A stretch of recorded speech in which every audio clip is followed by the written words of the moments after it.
Welcome to another episode of the MMA Lock-Cast. I'm your host, Manpreet, aka MMA Lock of the Night, and your boy on Twitter at MMALOTN. This week, we're going to be going over UFC Beijing, and I'm going to quickly recap my bets over at UFC Argentina. But first, like we started last week, we're going to start off with the casuals. This week, we're featuring my boy Big Rob. What up? Yeah. Hey. Robbie Woots couldn't make it in today. It's all good. We'll probably get him back for next week. But I told you, it's going to be like a revolving show. We're going to have Big Rob in here one time. We're going to have Robbie Woots in here. We might even have somebody else pop in. Who gives a fuck? It's called the casuals for a reason. So this week, I'm going to be showing him last week's fight of Khalil Roundtree against Johnny Walker. We all knew it was going to be a banger. We all knew it could probably not last longer than a round. And we were correct. So I'm just going to kick it off at the 3:26 mark of round one. And here we go. So yes, his name is Johnny Walker, by the way. He's Brazilian. And this is where he likes to do his work. Just throw a knee here. Okay. There's a nice little elbow. Just rock him a little bit. Yeah. Oh no. Oh shit. That was fast. Oh shit. You see a lifeless body before? That was like a 3-step process right there. Right? Like I can't wait for the replay just because I want to show you. It didn't even seem like he had much wind up on the elbow. Right? Like you would think that if you were to be able to knock somebody out that easily, you gotta come back here and pop it in there, right? Just watch. I forwarded a little bit. Just look at the lack of wind-up in it on his right arm. It just seemed like it hit him right where it needed to be. Yeah, and like with such not even that much effort. Like it just, bam, the guy's out. Crazy. I was so close to betting this guy by knockout too. So close. Underdog money right there, by the way. Yeah, so that was pretty much the casuals this week. We got my man Big Rob giving us a casual reaction to Khalil Roundtree against Johnny Walker. I'm sure we're going to see something crazy this weekend too because there's a lot of lopsided matchups, but that was it. That was the casuals for you. So last week, UFC Argentina. I had a successful night. We had plus 0.51 units. Minimal profit, but still in the green, so I'm a little happy about that considering, again, 4 weeks ago, what a kerfuffle we had. But this past week, my lock of the night streak began pretty much. 2 straight hits. Last week we had Devontae Smith versus Julian Erosa not to go to a decision.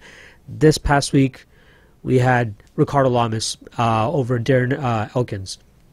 I tweeted it out earlier in the week. I told you guys, if people made a little bit of a fuss about it, it's all good. But if Mirsad Bektic had not gassed and was able to withstand the last 2.5, 3 minutes, whatever was left in that fight, Ricardo Lamas would probably be a comfortable minus 300 favorite in this fight, minus 400 maybe even. So it was kind of crazy to me that we saw the line go from it opened minus 170, went up to minus 240, and then by fight time it was roughly around minus 165, 170. That blew my mind away, man. When it was at around the minus 240 range, I was highly considering betting it. But then I'm like, you know what? I see a little bit of a swing, so I'm just going to wait and see where it goes. And then I thought my cutoff was like minus 200. I'm like, once it hits minus 200, it's going right back up. And I got minus 199, close enough. And then we saw it get to minus 160. I was like, what the fuck is going on? Like, this is ridiculous. I hate when I miss a line, especially by that wide. Like, I can get a minus 190 to minus 180. I'm okay, cool. But like to go from minus 200 to minus 160, that's too big of a drop off for me. So I need to learn a little bit on terms of trying to read lines a little bit better, see where it's going to go. See what the buzz is out there, and what narrative a lot of people were going on, which I don't give a I was surprised it was even brought up in any of the breakdowns, was that Ricardo Lamas is 0-3 against Team Alpha Male guys. Okay, that's a fun, cool stat, but Darren Elkins didn't really join Team Alpha Male till a little bit later into his career. There's only so much you can do with a guy who is already so far along in his MMA career, and a guy who's not as skilled as Darren Elkins, or not as physically imposing as most opponents. He makes up for it in heart, and that's how he got some of those wins in the UFC and put together that 6 or 7 fight win streak, which was crazy. But then he fights real guys. He fights people that will actually, be able to manage the gas tank a little bit better. That'll be able to, finish them. Ricardo Lamas was composed enough to eventually get that finish at the end. I think before this fight, Darren Elkins' last finish or last loss by finish was 2013. But, Ricardo Lamas, the savvy vet, I was so happy to get him at minus 199. I was ecstatic. I was like, this is a lock. This is the lock of the night. A lot of people were against it, but whatever. I fucking cashed. That's all that matters. My dog of the night, Hector Aldana against Laureano Staropoli. I took the 1.5 unit shot, missed. Staropoli showed up. That's as simple as it is. He showed massive improvements from what we saw on tape. Even though Hector Aldana doesn't have as many fights as Staropoli, he does a good job of keeping his composure and keeping shit straight, keeping to his game plan, no matter what's thrown at him. And Staropoli was able to get right through that. He stayed mentally tougher. He stayed the more aggressive fighter, and that's why he went on to win a decision in this fight. But I thought it was worth a 1.5 unit stab at plus 163. Unfortunately, this time it didn't pay out. Or pay off. Anyway, and then I had 2.25 unit stabs on Magny in round 4 and Magny in round 5. I love to bet on a guy that has the better cardio than his opponent. There's a gap between skill and cardio between some of these guys that have really good cardio and some guys that are just really skilled. And I feel like in certain spots it might be good to take advantage of that. And Neo Magny again is another guy that I will bet on in these types of situations. But Santiago Ponzinibbio, amazing striker. I doubted his ability to finish this fight. And even then, let's just call it what it is. He probably could have finished this fight in the 3rd round if he really wanted to. He was hurting him so much with the leg kicks, but every time, he should be following up with more leg kicks. He just kept trying to throw for punches, and he kept falling short, and Neo Magny was able to get out of the way. Unfortunately, in the 4th round, Neo Magny met the canvas, and that was it. Unfortunately, I lost there, but I was only minus 0.5 units on that. So this week for UFC Beijing, I'm taking a little bit more cautious approach. I'm not really going with a dog of the night play for this event. I'm very confident in my lock of the night play, so I think that's just enough. I just want to get that L, or that W, that L. God damn, I want to get that W and move right on to the following week where we have 2 UFC events. So. Speaking of the fact that we have 2 UFC events, this is going to be a little bit more of an abbreviated version of the MMA Lock-Cast. I'm going to run through a little bit of these fights. There were a lot of wide lines for this card, and I didn't bother looking too far into it, just strictly because I knew I wasn't going to bet them. Why am I going to waste my time watching tape on some of these guys when I have 2 events coming up next week, which I've already started tape on? So... There's some names that we know here. There's a couple of new fighters as well, so just bear with me. Let's get through some of this card, and then we're going to end off the card with my Lock of the Night play, which most of you already know. But if you don't, then you're just going to have to wait till the end of the show. So I'm going with the Topology fight listing. Sometimes they're right, sometimes they're wrong, so fuck you if you're mad at the way that I ordered these fights. If anything, just go to the bottom and you guys can check the timestamps and get to the fight that you actually want to see. So, kicking off things, we have Louis Smolka against this guy, Sumudaerji. This is what China has to offer, guys. I haven't seen too much on Sumudaerji. I've seen a couple of things that Mr. Hunky posted on Twitter. He's only 22. He's 11-3, which is kind of a lot of fights for a 22-year-old. But they're pretty much all in China for this one company named WLF Wars. But he had the vast majority of fights in there, fighting a lot of guys with not much experience. He's coming off a loss, which is hilarious that he's even getting called up to the UFC. So he must be able to bring a crowd, or he must have some sort of crazy following over there.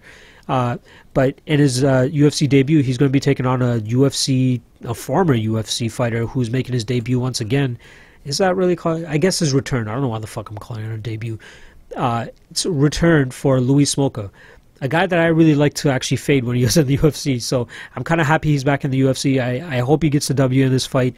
When he goes up against guys that are in the top 15 or around that area, he has a tough time. So I hope he gets the W so he can get back into that top 15 discussion. But we don't even know. This is at 125, is it not?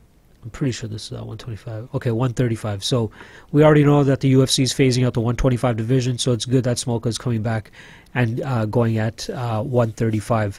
So again, I don't know too much about this Sumudaerji guy. I don't want to talk out of my ass. We know about Louis Smolka, crafty guy on the ground, but other than that, he doesn't really have much to offer. He gets taken down very easily. He tries to rely on his guard a little bit too much, and it doesn't really pay off for him much. So I don't know what this guy's going to be able to bring for him, but I would not bet on Louis Smolka, especially right now. He's sitting at a minus 210 favorite. Fuck it, yeah. Moving on to the next fight, we got Pingyuan. Oh, jeez, this is going to be a rough card for names, bro. Oh man, you're sitting there like, thank God I don't gotta do this shit. I can barely say my own name. Fuck. All right, we got Pingyuan Liu versus Martin Day. Thank God. That one's a bit easier. Don't kill me. Yo, also, my man Big Rob hooked it up today. This is something that we've been talking about for a little bit, and I'm kind of glad that he was able to implement it for me, but... Yeah.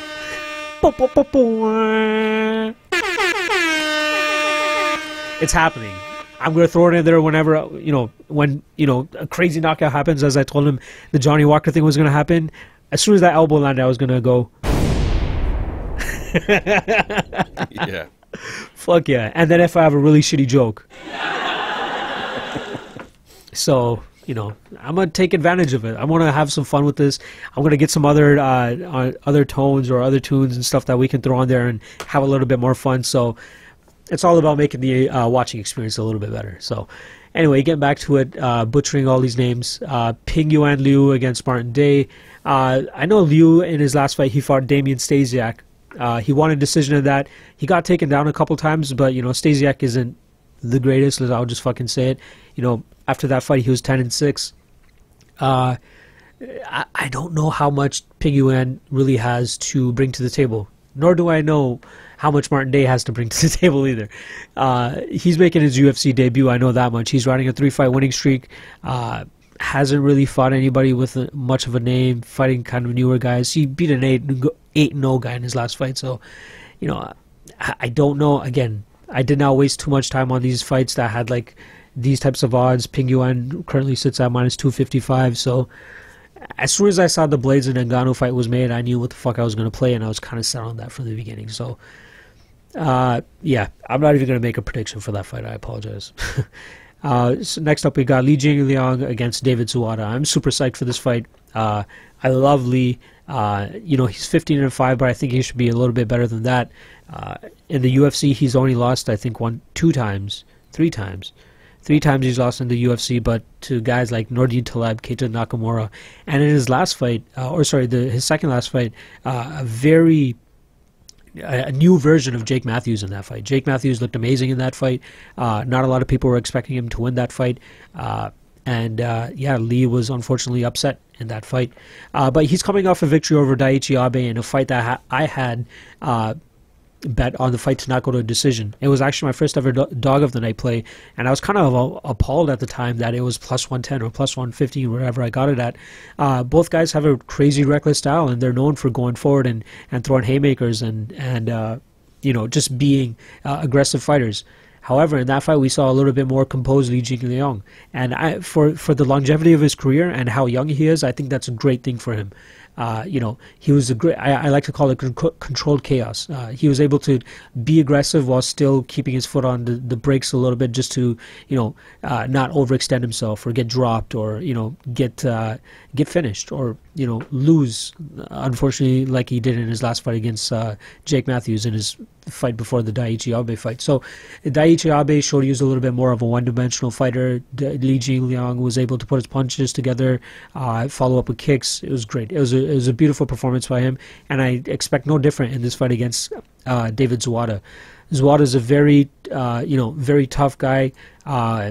Can take the fight wherever he wants in the sense of he's comfortable no matter where it goes. He was able to get Danny Roberts down a couple times. There was a bunch of reversals. There was a bunch of sweeps. It was a pretty fun matchup.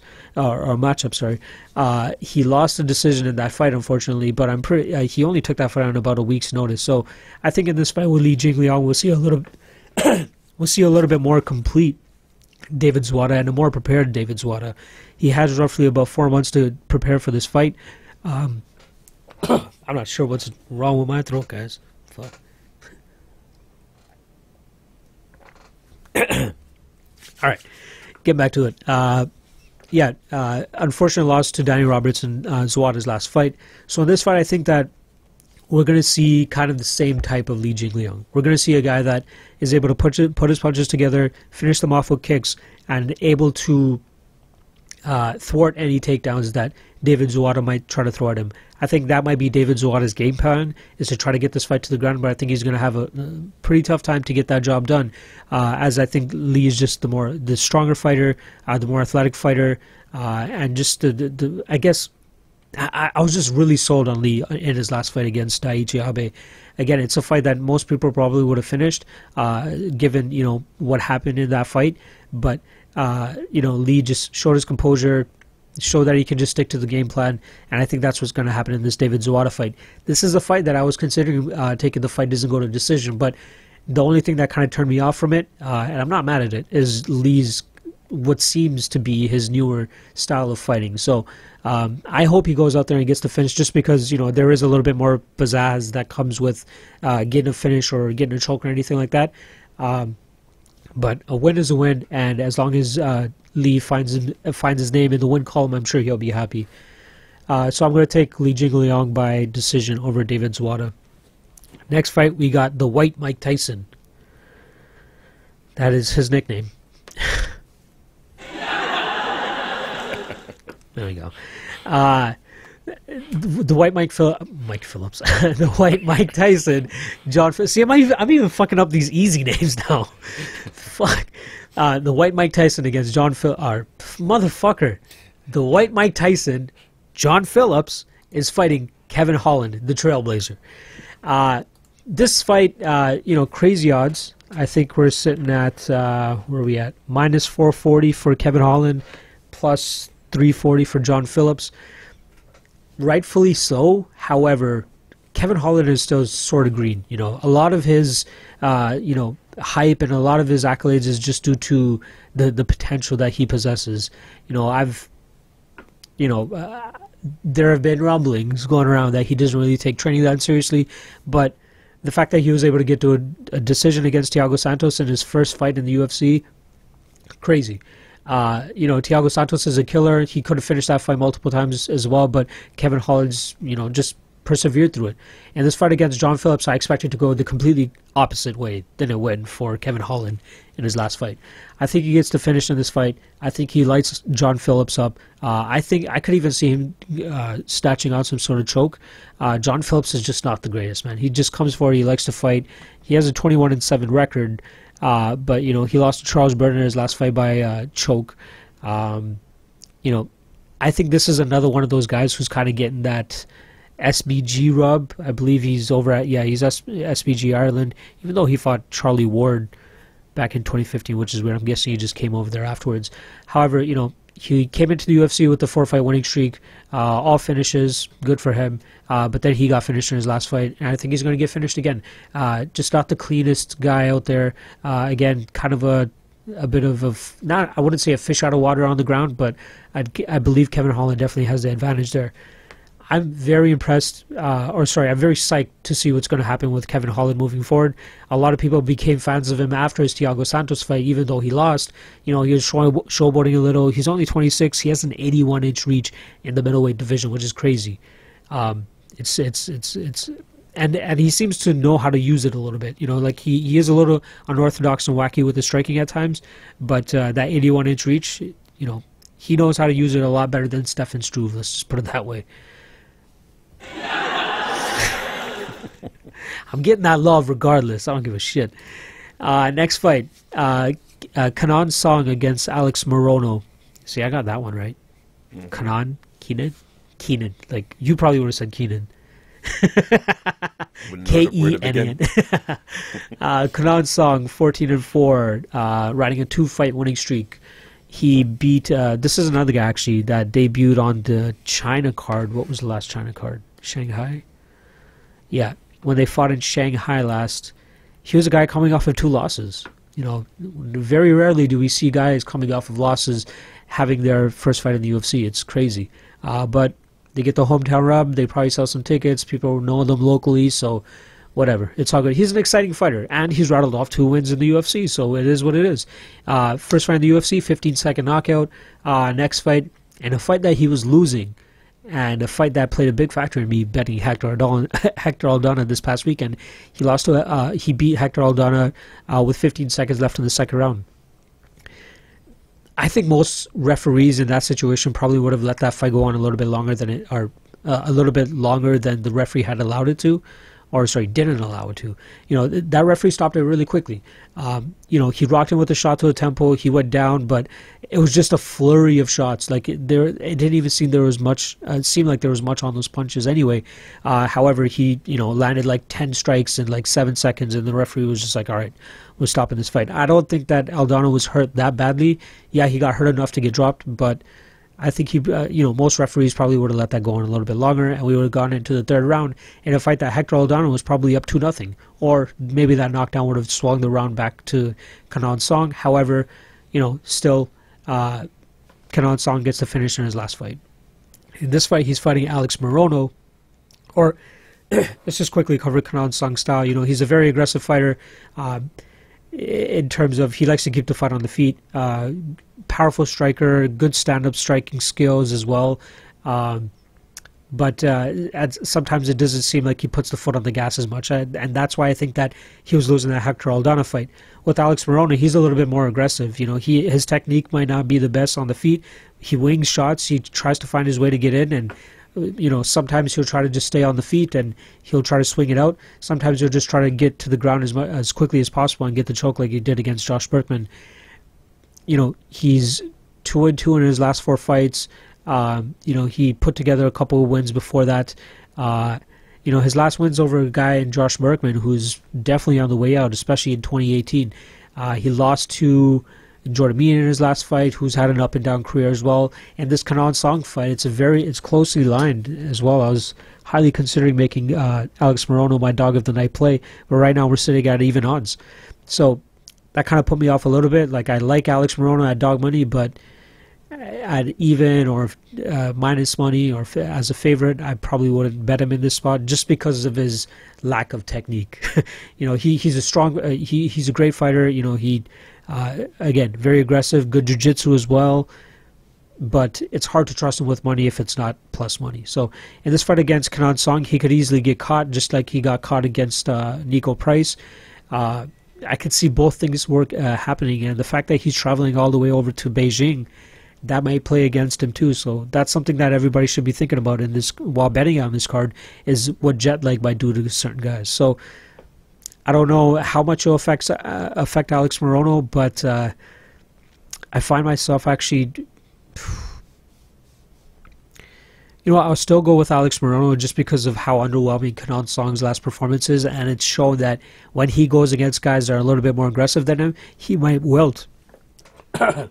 He might wilt, and he may, he might not throw as much volume that will give him certain rounds if he's not able to get the finish, or if his opponent is not able to finish him. So I want to take Alex Morono by decision, but I would not bet on it unless it's plus money, and even then, like, nothing less than plus 115, plus 120.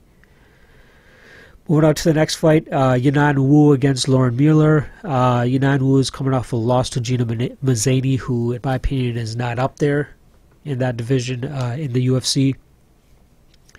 And I don't think highly of Yanan Wu either. She's a pretty sizable underdog on this card as well, currently sitting at plus 333 on bookmaker. Lauren Mueller coming in at minus 450. This is another fight I didn't really look into too much, strictly due to the fact that it was, the odds are ridiculous. I didn't want to exert myself too much in terms of looking into this fight too much. Lauren Mueller, 5-0. I believe she was on the last season of Ultimate Fighter where they had women. She beat Shanna Dobson in her last fight. So this is going to be her second UFC fight. And by all means, at least everything that I've been seeing around there is Lauren Mueller should be able to steamroll Yanan. So I'm going to go with public consensus there and take Lauren Mueller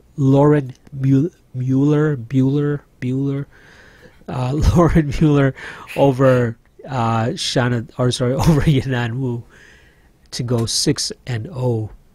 Next fight, we got Jessica Aguilar, fucking crazy vet, 20-6 against Weili Zhang. I'm excited about this Weili Zhang chick. She couldn't get the finish in her last fight against Danielle Taylor. Very aggressive, amazing, very good striker. Has great takedowns, is strong on top, and I think in this fight she's just going to be a lot quicker, stronger, and more technical than Jessica Aguilar, who was able to squeeze out a win in her last fight against Jodie Escobar. Jessica Aguilar is up there in age. She has 26 fights. She is 36 now. She's kind of a pioneer of women's MMA. Even though she's coming off a win in her last fight, it was a relatively inexperienced Jodie Escobar, who was probably a mediocre fighter at best. And this Weili Zhang chick, though, she has a problem. Like, she needs to get to this fight, or try to get this fight to the ground as soon as possible, and try to work her top game. But I think she might even get swept. I think she might get sprawled on. I think she might get kneed on the way in.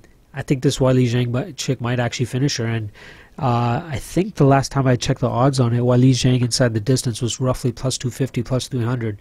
So I think there's definitely some value on there, but again, I'm staying super conservative this card. But if you guys are feeling a little bit more lucky than me, I would highly suggest looking at that Weili Zhang inside the distance card.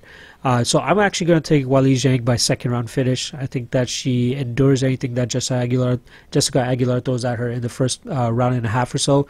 And I think Weili Zhang gets the TKO in round 2. All right, next fight. The slop fest of all sloppy fests that is possible to ever happen in MMA is Yaozong Hu against Rashad Coulter, who's making his light heavyweight debut. In his last fight, Rashad Coulter weighed in at 247 pounds, and for the first time, I'm pretty sure in his career, he is trying to make 205 pounds. While traveling across the world. So, first and foremost, I hope he's been keeping in shape throughout training camp and not being a complete dumbass and trying to cut 20 pounds in a week. He's had 5 months since his last fight, so that should be plenty of time for him to, get in the shape that he needs to want to. And he's talked about going to light heavyweight for a little bit, so, coming off of 3 losses, I guess he has no other choice unless he wanted to get his walking papers. So in this fight against Yaozong, motherfucker, I'm calling him Hu. In this fight against Hu, he's going up against a guy who's only had 4 fights, lost his last fight, if I'm not mistaken, to Cyril Asker, who, in my opinion, and we've talked about this on Twitter for the past couple of days, and somebody mentioned it earlier, this Coulter Hu fight is getting way more publicity and tweets than it should be getting. It's a bad fight, in my opinion. Both guys are bad, but nobody is worse, in my opinion, than Cyril Asker. I've pretty much bet against him in most of his fights and won money, except when he fought this Yaozong Hu guy, because that guy's just as bad. His opponents have a combined record of 2-4. One of them was making his debut. One guy was coming off his only loss. Either way, Rashad Coulter, I'm interested to see what he looks like at 205. It seems like everybody is wanting to fade Rashad Coulter just because it's Rashad Coulter, but I want to fade Yaozong Hu because of Yaozong Hu. So I'm going to take Rashad Coulter by KO in the first round. I've seen some fights of Yaozong Hu, just not a good fighter. Just Just not. I don't want to spend that much time on this fight anyway. There's not much you can do to break down this fight. Both guys are pretty bad. They're going to be swinging for the fences, and I'm hoping that we'll see a first round finish so we can just move on to the next fight. I know my man MMA Trader is just foaming at the mouth to just get this fight going. He loves these like stupid slobber knockers. All right, next fight we got Yadong Song, my boy Yadong. Yadong Song against Vince Morales. There's a lot of hype behind Yadong Song coming into the UFC. He's had 2 fights in the UFC now. He finished Felipe Aranches in his last fight in a crazy fight. The one thing I always will remember when taping or doing tape study for Yadong Song is the amount of damage this guy takes, man. He got dropped a lot in his fights before he even made it to the UFC. He's in a lot of wars. He's had 16 fights and he's only 20. Like, think about that. This guy was born in 97 and he's had 20 fights. I haven't had 20 fights in my life. What the fuck? Like, even just regular, just scraps. No. Regardless, he's going up against Vince Morales in this fight. A guy I didn't get to look into too much, as we currently have Yadong Song sitting at roughly minus 420. Another super lopsided fight. It looks like he actually fought in Bellator in his last fight against Justin Hugo, where he won a decision. Not too much to really go into about Vince Morales.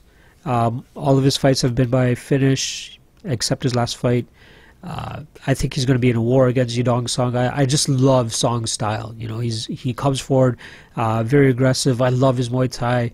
I just hope he gets the W in this fight, and he can just continue progressing through his UFC career. But nothing super in depth about this this fight for me. I'm just going to take Yadong Song by second round finish. Next fight, we got Xiaonan. Oh, jeez. Her nickname is 9. That's a lot easier to say than fucking Xiaonan Yan. This girl is a beast. As tough as her name is to say, this girl is a beast. She only lost her 3rd fight, and she's rattled off 6-7 straight victories since that. She's had 2 dominant fights in the UFC, one against Kenan, and then in her last fight she completely she completely outstruck Viviane Pereira, which eventually Pereira got her walking papers after that. But this girl is a very fun striker to watch. She's aggressive, she's mean. I think she just has that drive that some of these ladies might not have. She just has that meanness about her, kind of like Ioana and Jacek has. And she, imposed her will on Viviane Pereira, who's a very grapple heavy fighter. But she wasn't able to close the distance. She wasn't able to get the fight to the ground, and that's where Xiaonan was able to excel and was able to eventually go on to win that fight by decision. And this fight against Syuri Kondo, she's coming off a loss to Poliana Botello, 33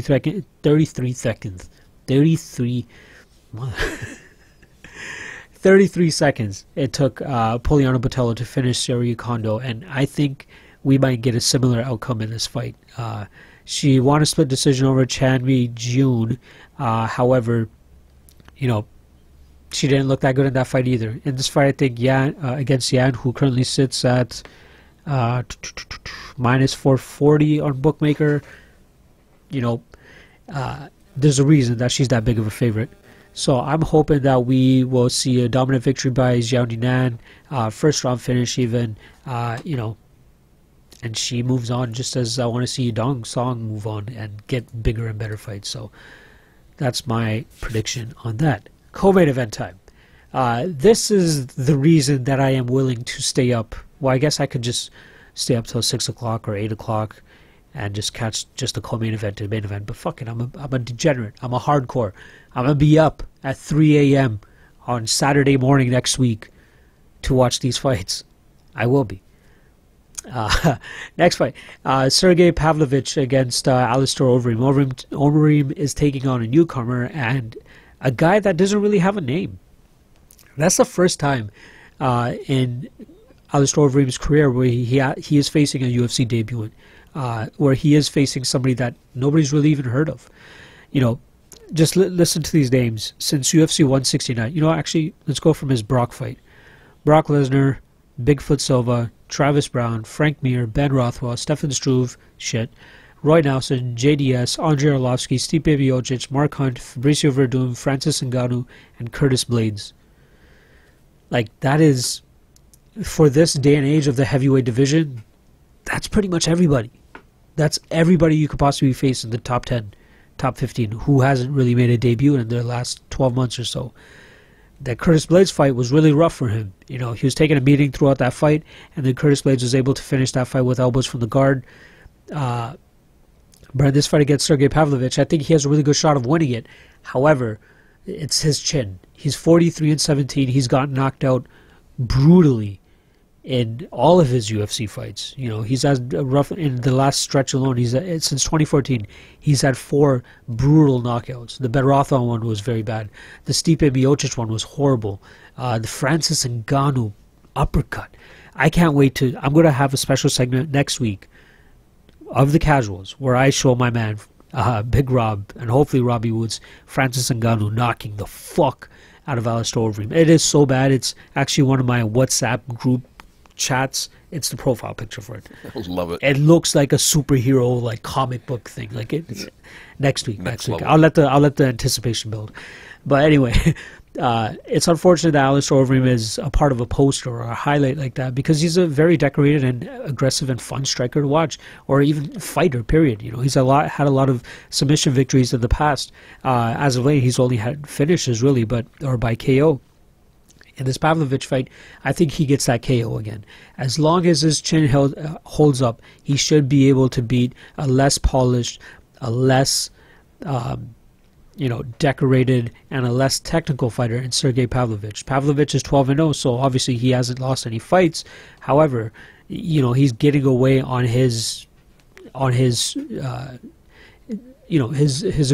or his knockout power. He has a lot of first-round finishes. He's 11-0 currently, 12-0 currently. But these are against guys that I've never really heard of, not many people have heard of, but they do have some experience. You see him fight some guys who are 28-17, 21-10, and then he's fighting the younger guys, kind of 9-1-2. He has his second last fight. So I can't give a good enough read on this fight. I'm just too scared to bet on any Alistair Overeem fight strictly due to his chin. He could look like a world beater one day, and then the next day he could just get knocked the fuck out in 15 seconds or something. So, personally, the only thing I would even consider betting in this fight is the fight doesn't go to decision, which currently sits at... Nope. There we go. It's at... -320. So I probably wouldn't even bet that. That's a little bit crazy too, because who knows? Alistair Overeem is actually training with Curtis Blaydes now.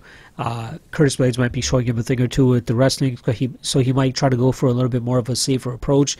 Who knows? We might even see an Overeem submission this time around too, so that's something to consider. But man, this might be more of my heart talking than it is my brain, but I'm going to be actually picking Alistair Overeem in this fight. I'm going to say he wins by first round submission. I think he takes the safe route. He tries to get the takedown as soon as possible to try and negate any chances of him getting flash knocked out or somehow knocked out against a powerful striker in Sergey Pavlovich. And he gets a submission. I think he'll get like full bout, maybe get the rear naked choke afterwards after Sergey gives up his back. So I'm taking Overeem first round submission. Next fight, not co-main event. It's the main event. Yeah.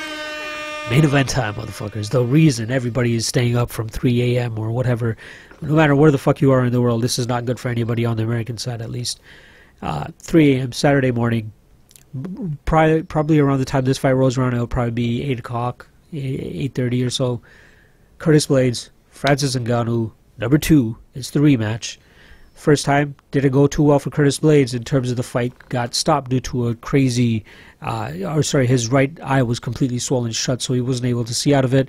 Doctor ruled him, unfit to fight, so they stopped the fight after the second round.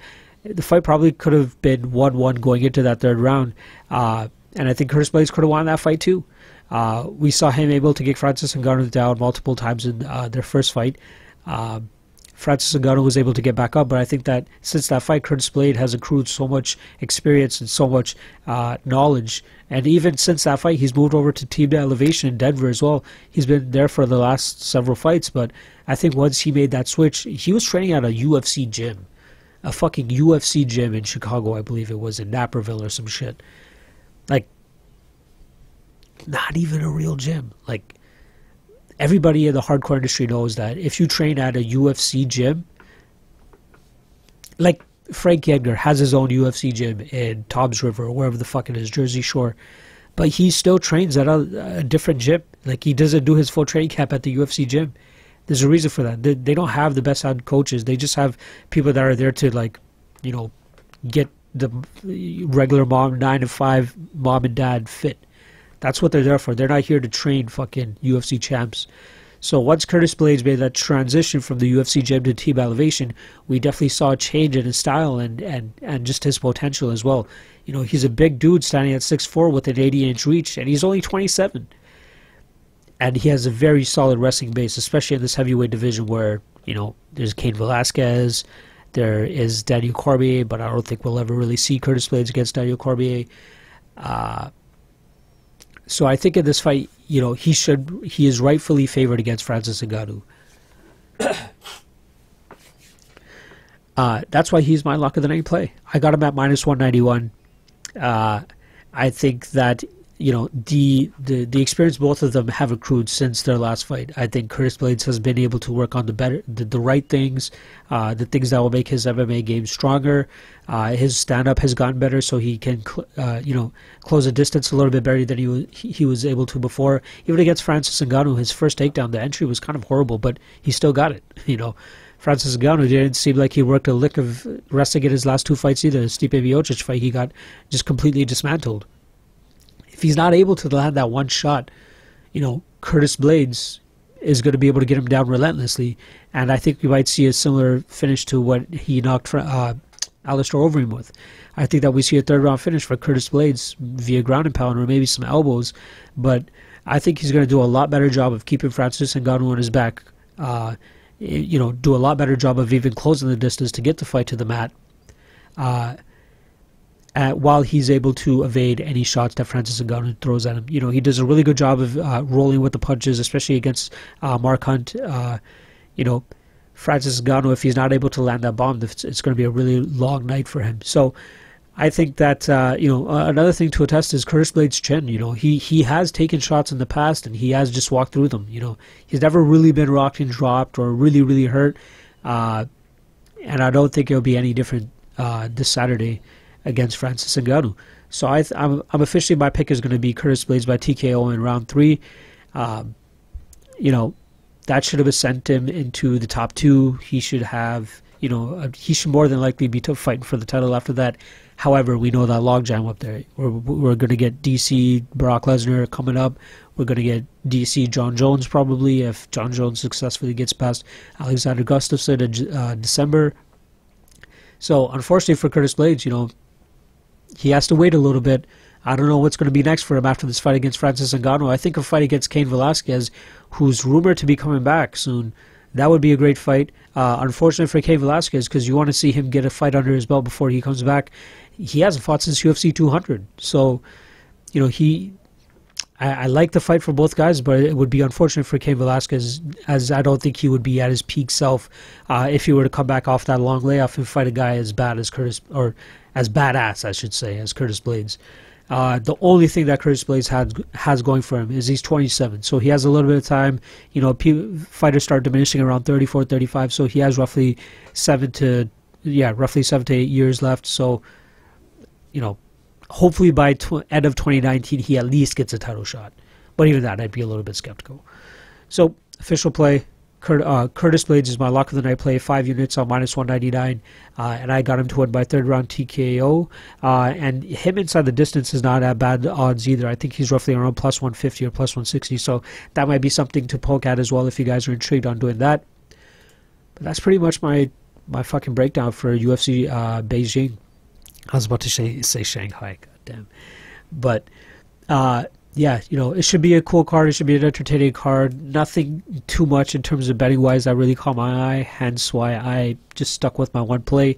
But next week, the week after, we got 2 cards. We got one on Friday, and we got one on Saturday. We got on Friday we got the Ultimate Fighter finale, headlined by RDA versus Kamaru Usman, which should be a great fight.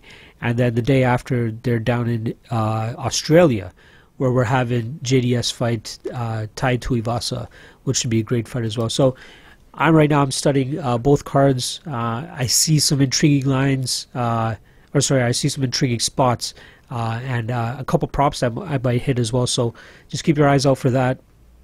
But make sure you tail this weekend, because if I win, I'm going back to paid picks.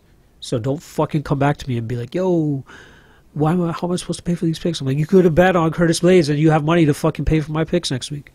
So fuck you. Either way, that's pretty much it. Oh, Lock Fight League is wrapping up. It wrapped up this past Sunday. My man LV won both fucking divisions. $250 went to him. Next season starts tomorrow. So thanks to everybody that registered for the season 3. Bantamweights are tomorrow. Light heavyweights are on Sunday. And I'm going to list the prize money as well later tonight, so make sure you guys tune in for that. Well, it'll probably already be out since this episode won't be out till tomorrow, but prize pool's already out, so check my Twitter because it's already there. Yeah, that's it, man. Thanks for watching. Oh, also, I hate doing this. I hate watching videos that do this, but I got to do it because apparently it helps. Make sure you like, subscribe, leave a comment. Let's talk some shit. If you guys have been looking at my last videos, I've been conversing and having conversations with people, so let's talk some shit. If you have anything to say about my videos or any of my takes, let's talk about it below, but make sure you like and subscribe, please. Cool. All right, I'm out. Later.